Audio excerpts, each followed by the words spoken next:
Hello, uh, welcome back to another episode of Bor-Kothoki. And today it's a very special episode because we have somewhat broken our rules and we have our first published author with us.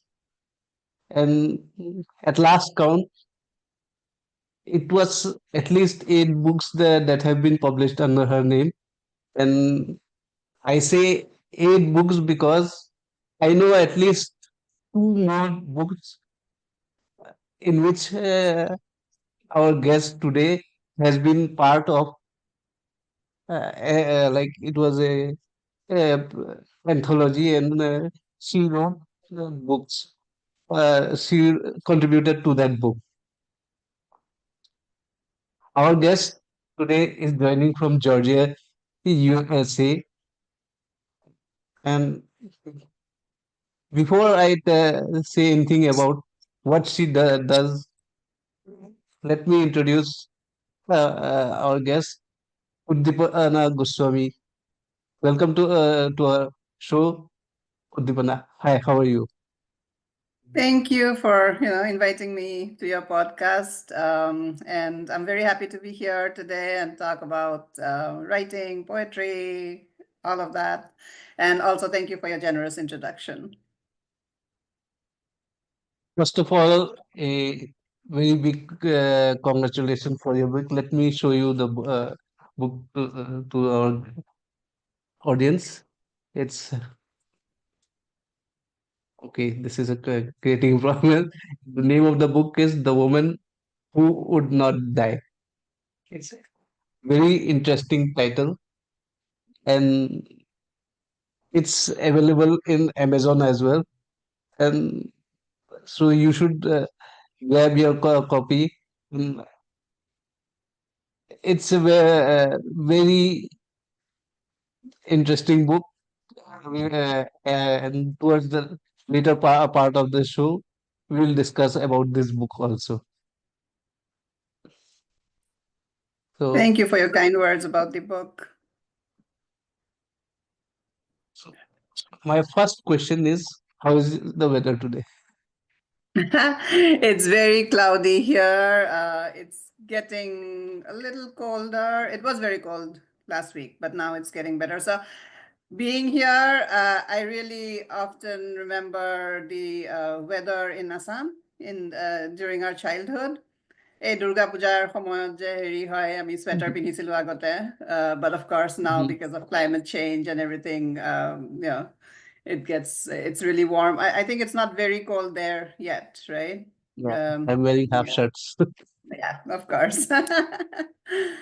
So yeah, being here reminds me a lot about childhood in Assam, and I think that's why I'm very happy here. Okay.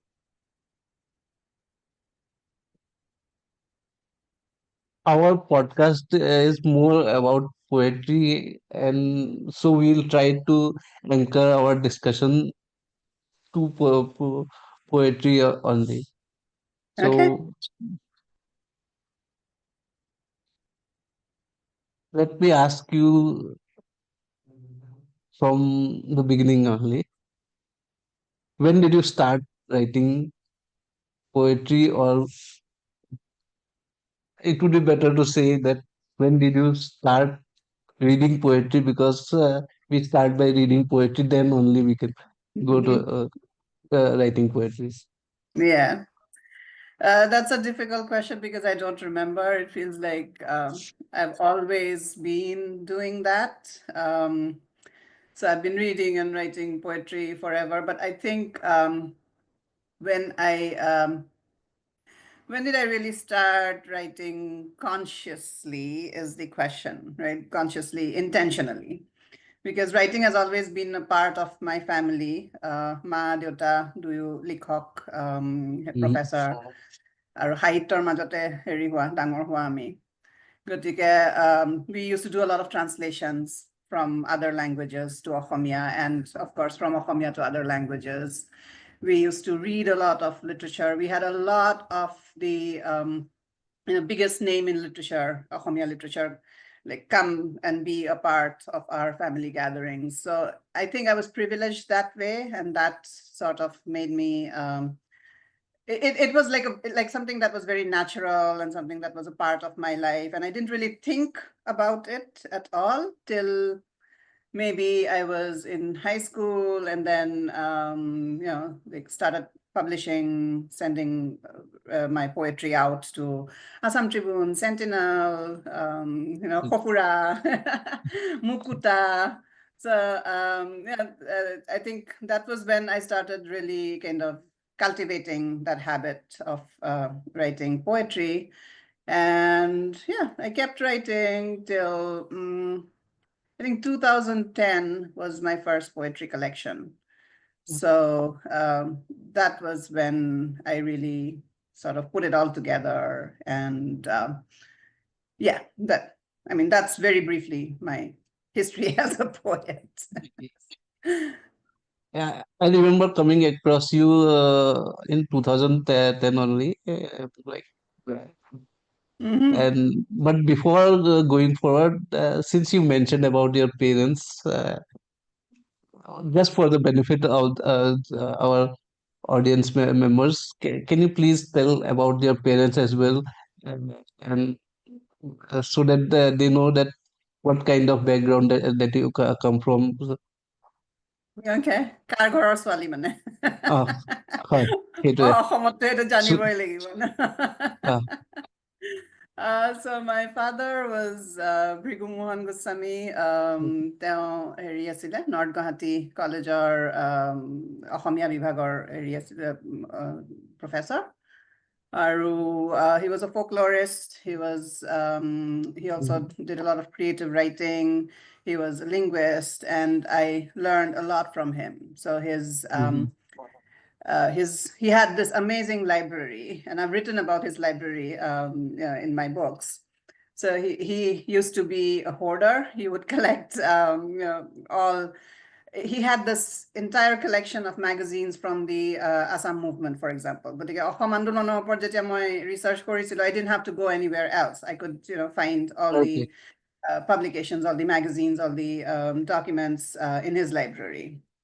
So I Mhm. learned a lot about doing research from him. And he's no longer with us. My mother is, and my mother, তেখেত ইংৰাজী professor আছিলে, এতিয়া retired, Kamakharam Borua Girls College, Guwahati, তাৰে তেওঁ ইংৰাজীৰ হেৰি আছিলে, professor. Aru, as a young student, she was a poet, and she continued writing poetry. She has one collection of poetry, and I have actually excerpted her poetry in some of my stories because they had a huge influence on me, formative influence. But then she stopped writing. And that's What is something her that name? Geeta Goswami. Okay. Thank you. So Yeah, so now she even doesn't I write. see a lot of influence now that you have mentioned. I see a lot of influence in your writings as well, and poetry, both poetry, fiction and non-fiction. Uh, Hmm. So, Yeah, they're very much present in my writing, not just their influence, but they also mhm, as people, as characters, mhm. as voices, right? Because it's always, I think, these voices that guide you that are always inside you, and often they are the voices of your parents, right? The formative influences in your life. So yeah, uh, that's about my life. And I grew up in Guwahati, so they still, my mother still lives in Guwahati. And when I first approached you for this podcast back in February 2023, you gave me a copy of your book, The Green Pill Trunk. I don't know if you remember that. Uh, Which book was that? Green Tin Trunk. Oh, yes, yes. My that's my second poetry collection. Yeah. So after reading that book, I asked you a question. Do you first write your poems in Assamese and then translate it into English? And you replied back that only write in English. So, Yeah. my question out here is like, you have a very strong Assamese flavor in your English writing. Not just Mm-hmm. Assamese flavor, like yeah, I can see even Bodo and missing flavors coming to your English writing, and Mm-hmm. it is a very difficult thing to do. So, uh, is it something that is natural or something that came as when you were growing up? There was some influence that uh, helped you develop this art. Uh, দুৰ্ভাগ্যবশতঃ ইংৰাজী মাধ্যমতে পঢ়িছিলোঁ সৰুৰে পৰা। So it's kind of became like, and that happens to many of us, right, who grew up in that environment. ইংৰাজী মাধ্যমত পঢ়া গোটেই জীৱন, you have to study Mm, English, and that becomes like your medium and mode of communication. So সেইটো কাৰণে হয়তো মানে it almost became like my first language, মানে mhm, because first language বুলি নকওঁ কাৰণ অসমীয়াটো ঘৰতো মানে সৰুৰে পৰা অসমীয়া হেৰি কৰা।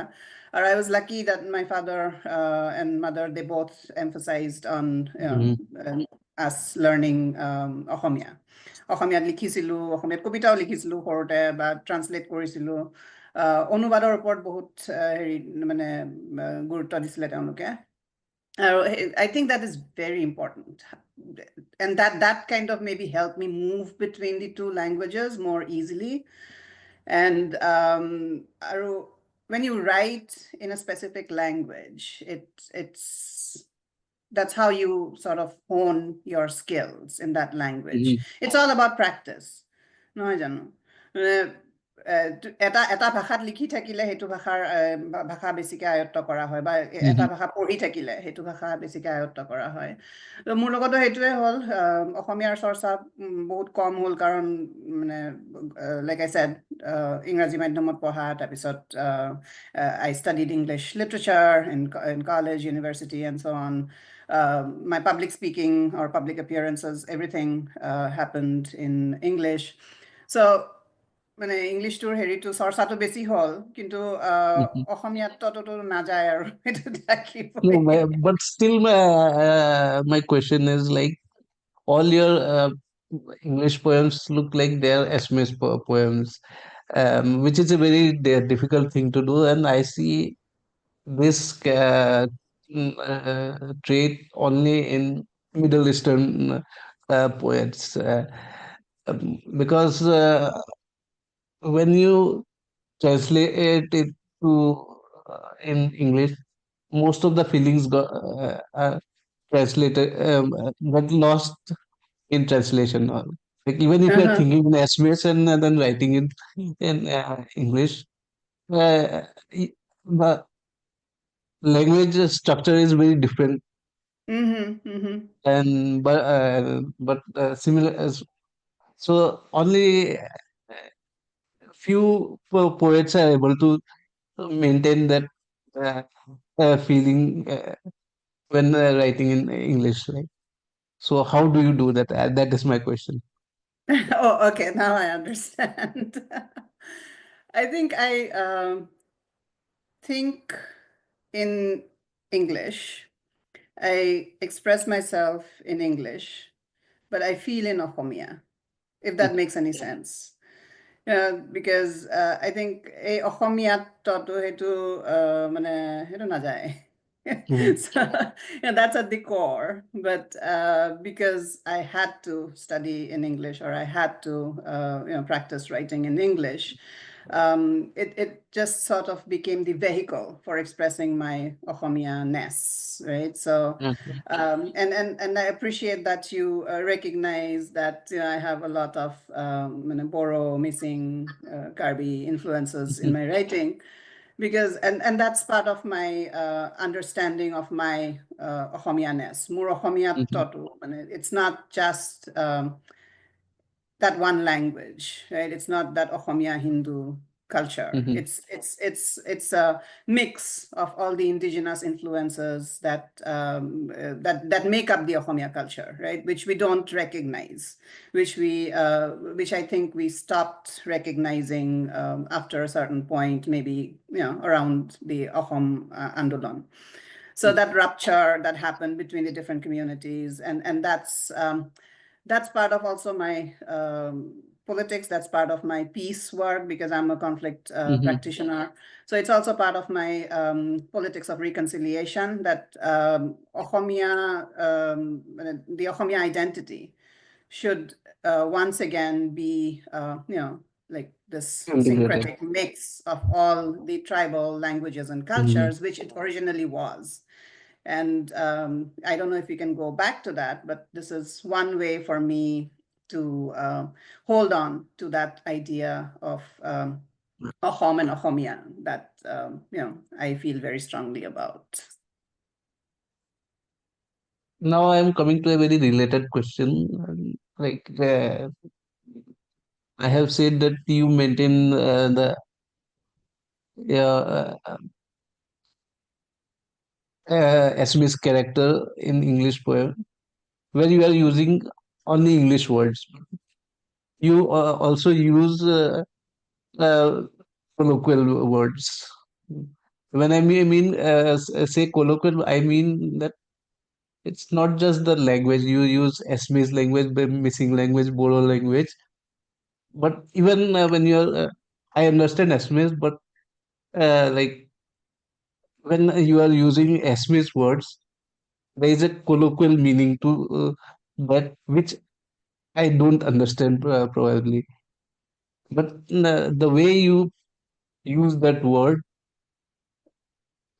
gives a context to the word, and I try to understand that words.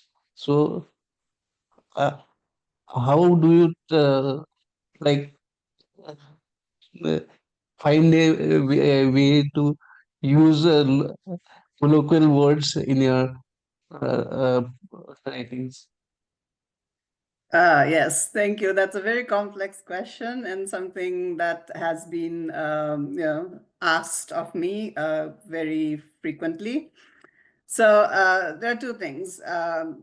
The Ohomia language itself is spoken in so many different ways, right? So, and Upper Assam, Lower Assam, Mongoloid Beleke, Borpetan Beleke. But to bring that very localized flavor, you need to use the language as it is used, in that context. So I have, as a writer, I have to be, or a poet, I have to be true to that, to the origin of the concept or that word. That and it sometimes it very naturally creeps into my English. Maybe that's how I think in my English, and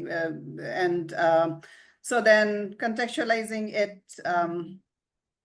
It's not always very, I don't always do it very consciously, because sometimes I think the reader should work a little bit, work a little harder to understand the context. You don't always have to spoon feed the reader, and I don't want to assume that the reader will not take that additional will not make that additional effort to understand something if it's if they don't understand it, right? But I try to make it as easy for them as possible, but it's not always possible, and I know that, right? So but then that is where this comes, that I don't want to presume that my reader is a lazy reader, right? I want to presume that I want to assume that they are reading my work, they're engaging with my work because they want to understand me, or my context or my politics or my my literary sensibility, whatever it is.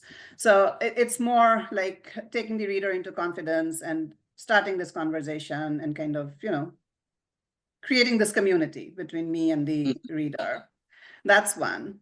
And the other thing is something that came up in my book reading last week. So I had a book reading here in at Kennesaw in Georgia, and my university community was there. The local community artists and writers in the local community had also come out, and I was so happy to see, like, I made everybody dress. It was a very Ohomia event that happened in Georgia. I got, Aronai and other scarves and handwoven scarves and everything for the panelists and everything. And they all wore it. And I was feeling so good to kind of, just recreate a little bit of the Ohomia magic here. But Okay. one of the things that one of the discussants said, I had a few people discuss the book, read it and discuss it, and they have no connection with Assam except through me. Mhm. And this was the first time they were reading about the Assam conflict in, I think, all of them were just reading about Assam for the first time.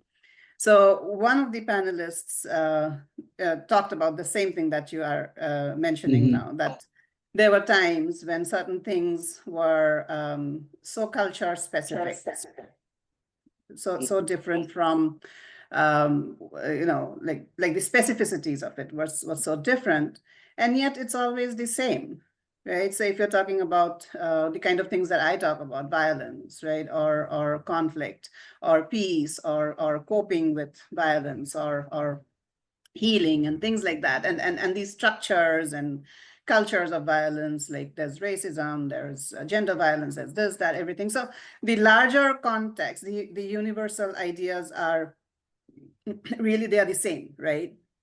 And if the reader is interested in knowing more, it's their job to go into it and get more familiar with the context.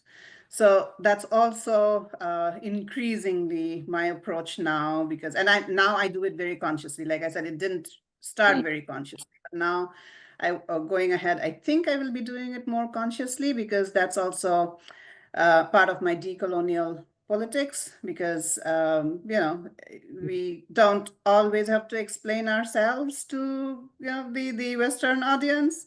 They need to also make that effort to understand where we are and where we are coming from, right? So bringing a new aesthetic to them. And it's not like they don't appreciate it. There's been so much appreciation of this whole, and there are so many writers from the Northeast who are read and who are appreciated outside of the region. And I think that's one way of also resisting the stereotypical notions, or even the invisibility in some cases, because nobody knows about the Northeast. Nobody knows we have been in conflict for all these many years. So when I talk about it and I tell them through my stories, they connect more easily with that, rather than through my academic writing. So yeah, I hope that answers your question. I remember when I first uh, uh, came to know you, and I used to read it, and there was no uh, word that was colloquial uh, at that point of time. And I'm glad that you are doing it more now consciously. And I think that it is very important because I have grown with a different kind of conflict. And when I came back to Assam, I saw a different kind of conflict. And it was because of travel, and I understood that the conflict that uh, yeah, you spoke in this book. Like, in this book, after going through it, although you try to uh, mask it with the uh, bigger known terrorism uh, that is known to the outside world, but because I have traveled to those parts, I got the feeling that most of the stories are based in the Boroland area. So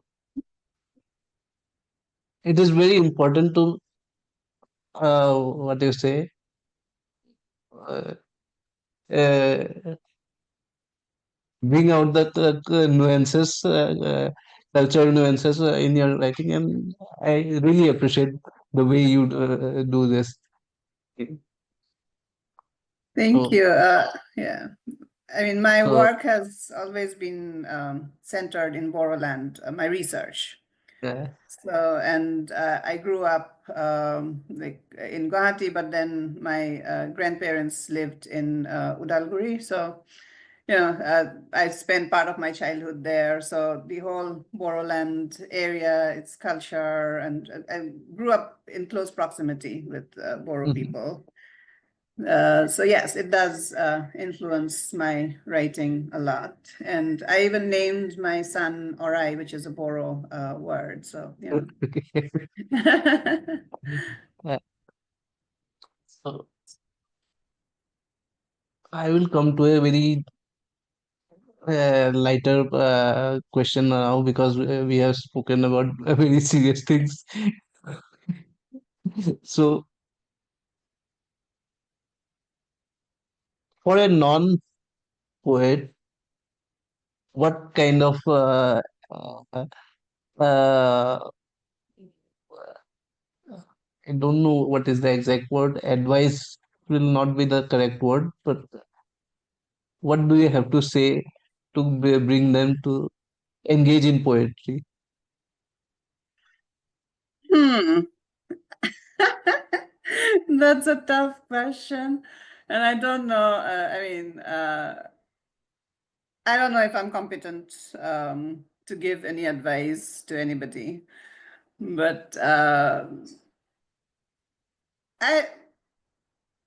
I don't think there are really any non-poets. Maybe people just don't recognize the poetry in themselves and in their lives.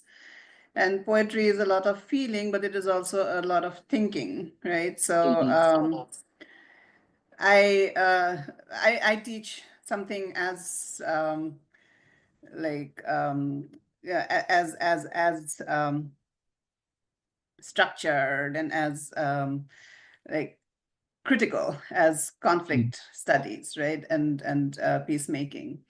But I always introduce my students to some poetry about conflict, about peace. Yeah, so it's about engaging with the world in different ways. You can take a security perspective. You can talk about geopolitics. You can talk about the economics, but you also have to talk about the human dimension of it. And I think if you are human, somewhere you have poetry in you, right? It's just about recognizing it. And even the most hardened quantitative researchers and mathematicians like yourselves connect with No, poetry, I'm not a mathematician. right? I'm So it's not just for literature students or for people who have a like creative bent. I think even critical thinkers have something to find in poetry, and it's just about finding the right words and finding the right poet to introduce you to their words and to their work. So I think most people go through life. I feel sad for people who go through life without poetry. So and poetry doesn't have to be about the flowers and bees and whatever. It's about everything, right? So again, I write about violence, I write about trauma, I write about religion, I write about a lot of things in my poetry.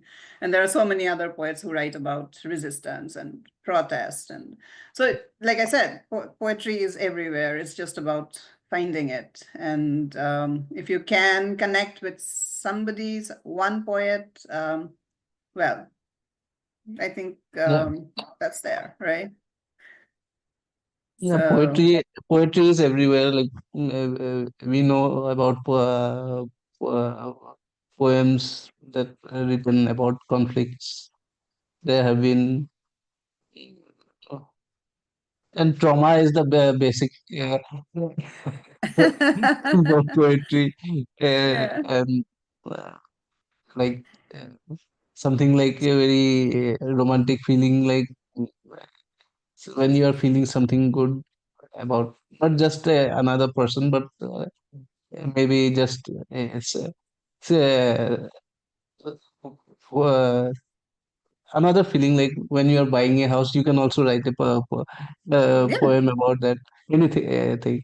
So it And can, and I think yeah, somewhere we poetry all do. covers the entire gamut of feelings, actually. Yes, yes. And we do engage with poetry in many in different ways, right? So if we are listening to Bhupena Jarika, Uh, he is sheer poetry. Some of uh, Jubin Garg's writings, lyrics, that's sheer poetry. So we are engaging with poetry, but in different forms and in different at different times in different ways. So when we are doing our politics, Andolan or Terry so we read, we listen to the songs that inspire us, right, and make us go out into the streets and protest. So it's like you said, it's all about feelings, strong emotions, and we do engage with poetry. We just don't recognize it. I think we engage with uh, poetry in different ways. Like watching a film can be a poetic experience. So yeah.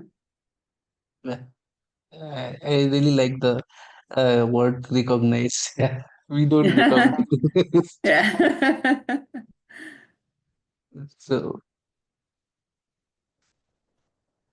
And I also think part of it is because poetry is framed as something that is, something elevated, something that is that's like not everybody can really write or engage with or understand.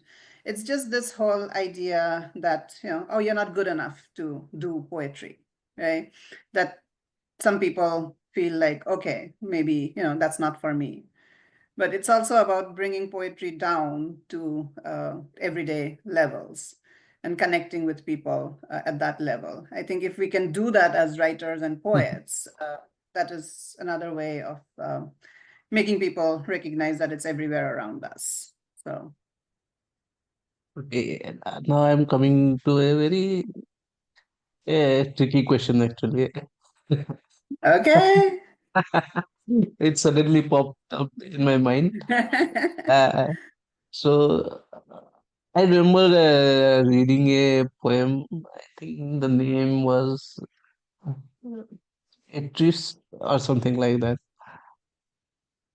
Sorry, can you repeat that? Trist, Trist, Try. Ah, yes, yes, yes, yes, yes, Uh, yes, yes. in that poem, you are describing your feeling.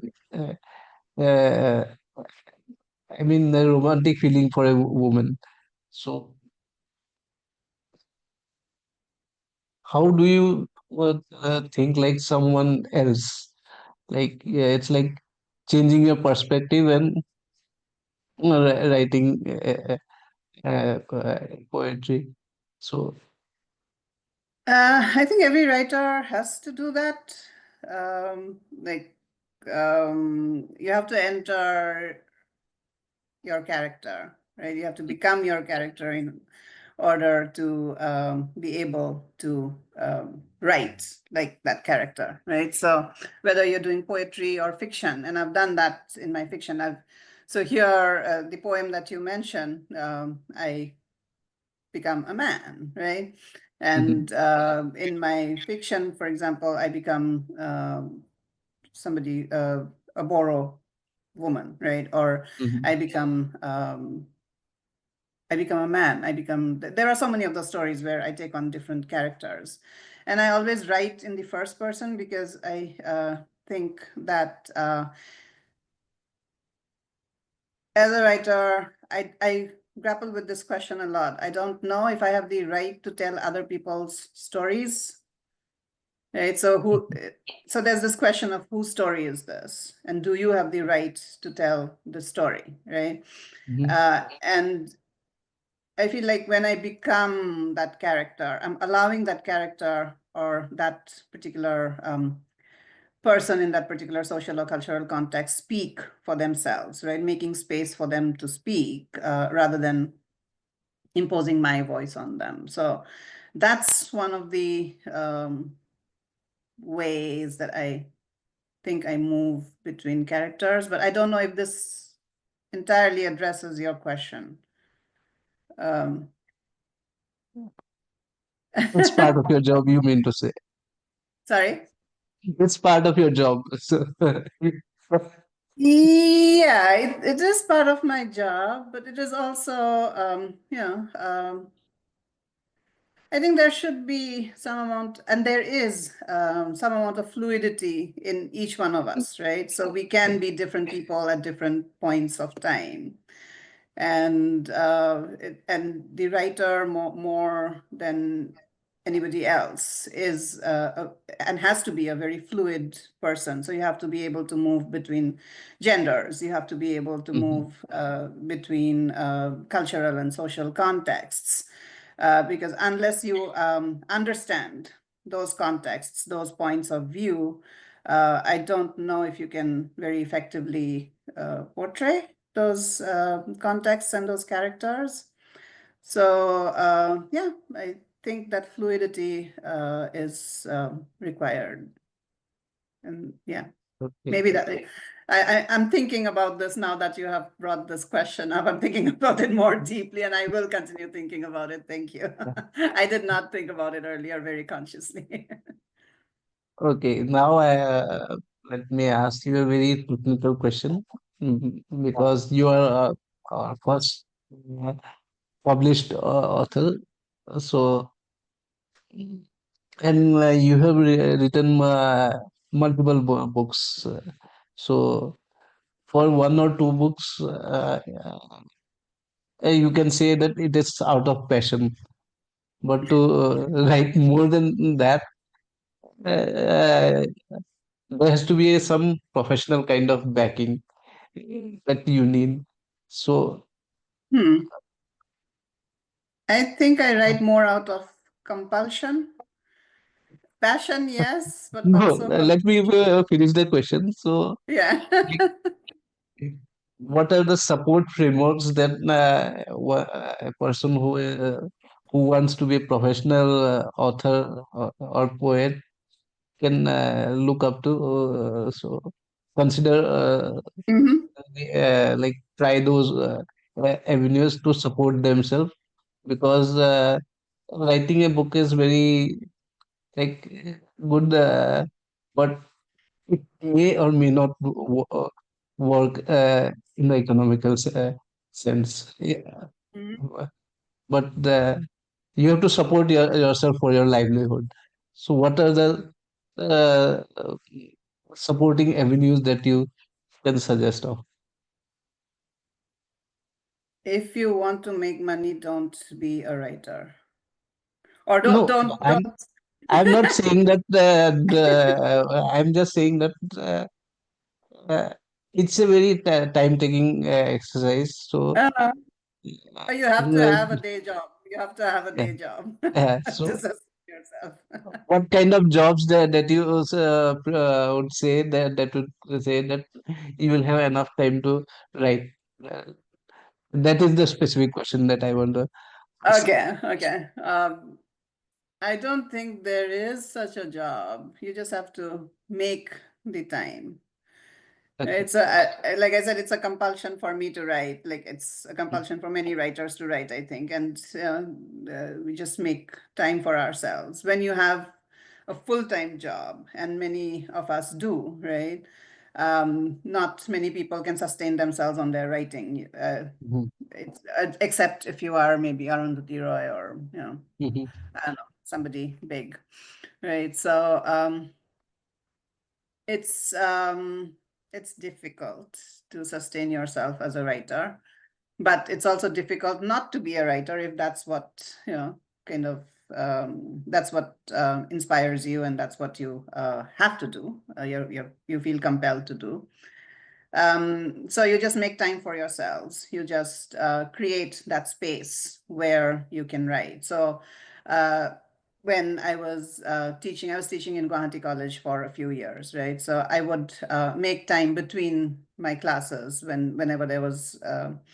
I remember I was working on 2 books at the time simultaneously. So I made that time for myself between meeting students and taking classes. So many writers I know impose like this schedule on themselves. Like they set aside a chunk of time in the morning. So Mamoni auntie, she always used to tell me, I used to ask her, আপুনি ইমান সময় ক'ৰ পৰা পায় লিখিবলৈ সময় কেতিয়া পায়, because she's always with people, she's always like helping people. She has her classes and then she will have গোটেই দিল্লীৰ অসমীয়া মানুহখিনি আহি তেওঁৰ তাতে থাকে সদায়. So I asked her, how do you make time for your writing? And she says, I just set aside the early morning hours, a few hours every day to write. And that's when I don't, like I'm totally cut off. And that's the time dedicated to my writing. So we just have to strategize. We just have to find these blocks of time or these places where we can write, create these spaces. And I think that's the only way. So you can have writing groups. I know people here, they have these writing groups and they have separate hours in the day set aside for just writing, right? Your writing group is meeting, each person will be writing, and then they'll also be discussing their writing with each other, holding each other accountable. So you have to create this framework, you have to create these strategies for yourself. And I think, I don't know if you were talking about, if you meant how do they go out and publish as well, but No, yeah. that's a different thing. Okay. If this Publishing was and it, marketing is a completely different thing. But that's okay. Yeah. That's not something writers should be doing, but unfortunately, that's what they have to do. Yeah. okay. So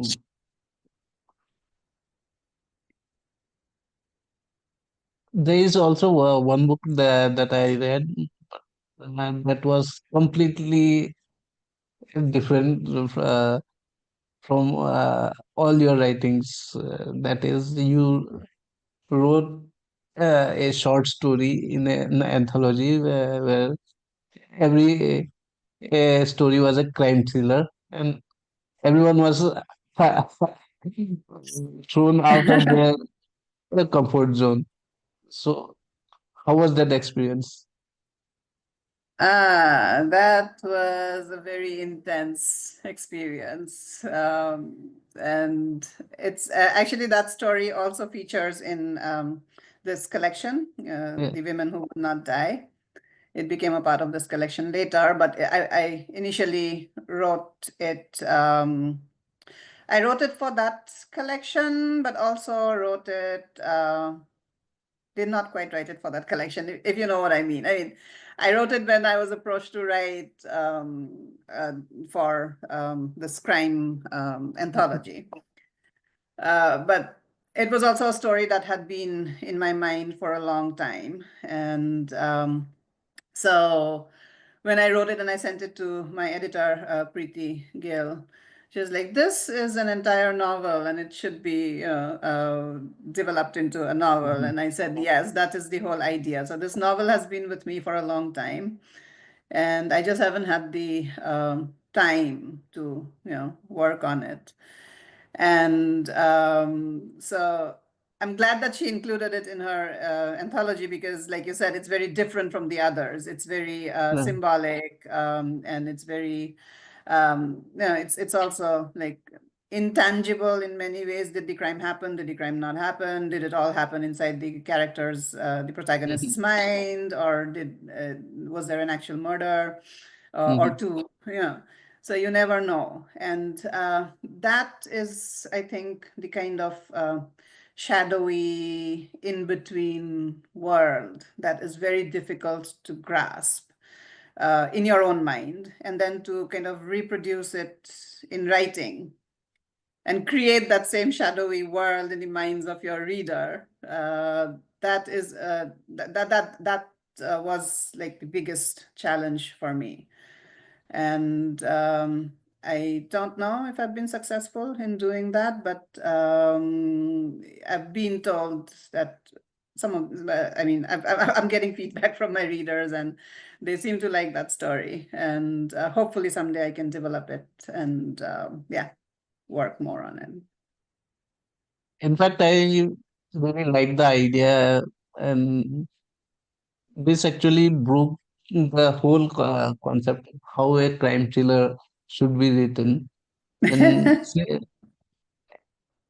all the authors were actually writing in a similar genre only.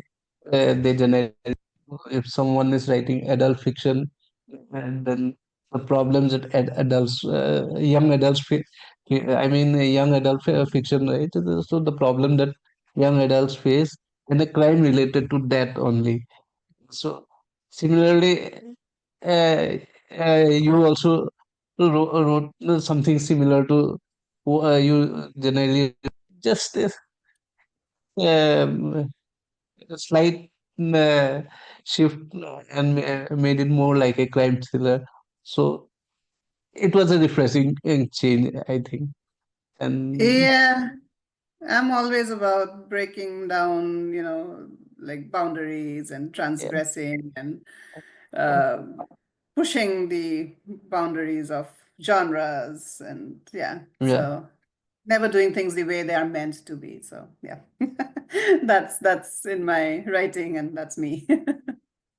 Now coming back to this book again, the last story, specifically Do we in have to this. talk about it? Okay, I'm just joking. So the last stories actually was completely unrelated to all the other stories. It was not about any conflict. It was just a conflict within the author, and she was unable to uh, write the last story of her short story collection. So how much of it was uh, autobiographical? Yes, a lot of it. And I don't know that it's not connected to the rest of the stories, because, it is. And the writer comes from a conflict Yes, that zone, is right? true, She's but writing about conflict uh, and how it impacts her, and how political conflicts and interpersonal conflicts, they all, often they uh, are intertwined, right? So you cannot separate one from the other. And when I was writing that story, I remember I was also like communicating with my editor, and I'm like, "Hang on, there's just one story left, and I'm working on it. I'm working on it." So it was. This book is. I mean, there are, like, in any anything that any writer, right, any fiction writer does, there's a lot of autobiography, right? But uh, it's also auto-fictional, right? In the uh, sense that it also shows my development as a writer and how I understand conflict. So the first few stories are very external or externalized, yeah, talking about the conflict context and other characters who are involved in the conflict. And more they move inward. More and more they uh, are less about the actual conflicts, but more about how they impact people, how people uh, internalize them, or how, it moves from the external to the internal, from the very real, factual, to the magical and the symbolic. And there's a lot of folklore in some of the stories. So bringing in all these elements, and in the end, sort of just saying, what happens when the writer herself is caught in this web of conflict. mhm, So if the writer's job, the only job of the writer, is to be a witness, to document what is happening out there, right? Um, but the writer is also a part of that conflict. The writer is also complicit in all the mhm, changes that are happening in society. Um, what happens if the writer herself is caught in that conflict and is unable to write? So that was the question that kept coming to my mind after I put together the rest of the book. And the story was not happening. And I'm like, but what happens if I can't write it? What happens if, this story wants to be written, but I can't write it because of all the trauma, the violence that I have witnessed? And what happens then? Right. So is it my sole job as the writer to do this, or I don't know. There were a lot of questions when I was writing that story, and like it's called Never Got Written. So the whole question is, did it get written at all? And was it a story at all? And but so it's kind of like also playing with the reader's mind and asking them that question. Yeah, like, do you think the story got Okay. written after all? So, yeah. It's actually a multi-layered conflict, and like first it starts with the background, obviously. Then while the narrator herself is trying to cope up with the trauma, another trauma happens. Then the conflict of dealing with life, because life is difficult. So three different conflicts happening Mhm. simultaneously, and so it was a beautiful expression of that story. Thank you so And much. although I wanted to end this podcast with this question, I have another bonus question for you. Okay, happy to answer. Okay. I see that you have written a collection of folklores as well. So, and you have also mentioned that your father had a great influence on that. So, can you speak about that book as well? Hmm. It was actually commissioned by Westland, Hmm. but the reason I accepted the commission because was that I've been reading folk tales all my life since I was a kid. Because, like I said, my father is a folklorist, and we would have Hmm. his PhD dissertation was on Ujapali, the Ujapali art Hmm. form, and we would have like troops, Ujapali troops, come into our house. I would travel with him, go out, and we would and he had all these friends from the different communities who would always be there. আড্ডাবোৰ যে হয় তেতিয়া মানে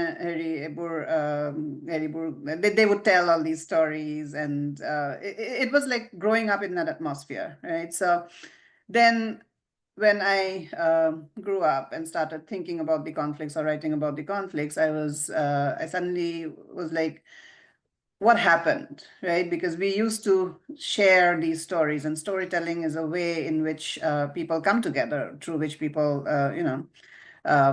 like they overcome their differences, right? Because you're telling each other your stories and you are connecting that way. Um, so what happened? Where did that rupture happen? And who are we? And where are we going? And where did we come from? Where did it start? This whole, like the communities coming together, sitting together around the fire, right? And telling each other stories, maybe. And then the conflicts happened, and suddenly everybody was scattered, right? So thinking about all of that, and thinking about my childhood, thinking about how to resolve these conflicts, how to bring about ethnic reconciliation again. And I thought storytelling is the way, right? So if storytelling is the way, can we look back at our folk narratives, at the stories that the different communities told about their origins, and how they all have similarities, and how whether they can show us a way forward, whether they can show us a way of making peace together. So when I was doing that, that was the thought behind collecting all these stories. And I collected these stories from like many of the smaller communities, not necessarily like no Buriyai Khadu there. Because in our home, it's always, when you say folk tales, it's only Buriyai Khadu. But all the other communities, the Boros, Karbis, all of them have their origin stories. They have their stories of where we are, where we are going after this life and things like that. Mhm. So I wanted to bring these marginalized narratives together. And that was the idea behind that collection. So, yeah. Okay.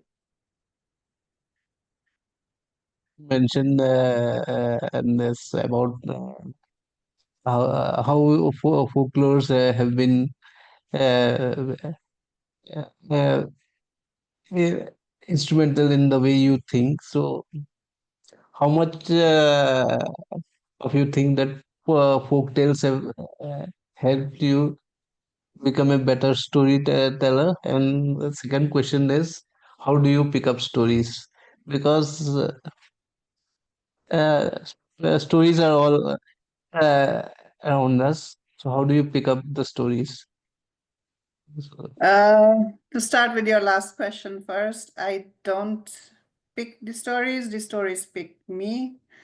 That has been the process. So anytime I'm commissioned to write a story, like right now, I have been commissioned to write a story, and I can't. I haven't been able to come up with a story. It has to come to me when it comes to me, like in that last story that you mhm, mentioned in the collection, right? So there are times when the story is here and wanting to be written, and maybe I don't have the time to write. And there are times when I need to write a story, or I've been told to write a story, but I can't find a story.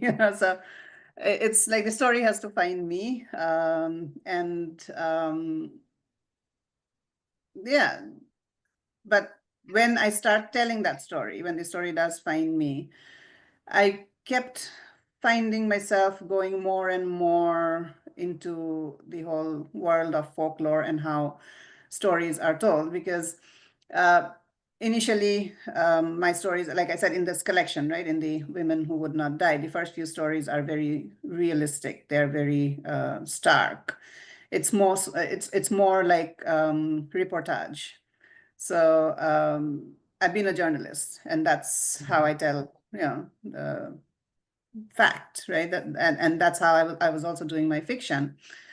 Um, but then the more I went inward, folk narratives started weaving themselves into the stories. And I think somewhere it's also this whole idea of the specificity and the universality that I mentioned earlier, right? So there are these specific details in each of these stories, but there are these universal human conditions that they tell about, right? So if it's the story of Tejimola that goes into my story, or if it's the story of the Silonir Jiek, or mhm, Mekurir Jiek, this whole connection between the natural world, right? This interspecies harmony that used to exist in our folk culture. We always used to talk. We used to talk about humans in connection with nature, right? So Tejimola becomes a plant, mhm, the this girl is the daughter of a kite or a cat, right? So mhm, there was no distinction between the human and the natural world at some point. mhm, And then conflict happened. There was a lot of post-colonial mhm, violence that happened. And we have started destroying nature. What's happening in Digolipukuri today, right? mhm, So something like that, maybe we would not have been capable of a few decades ago, right? So we would not have thought about doing something like that, whether it's Digolipukuri or it's anywhere else in the mhm, Northeast.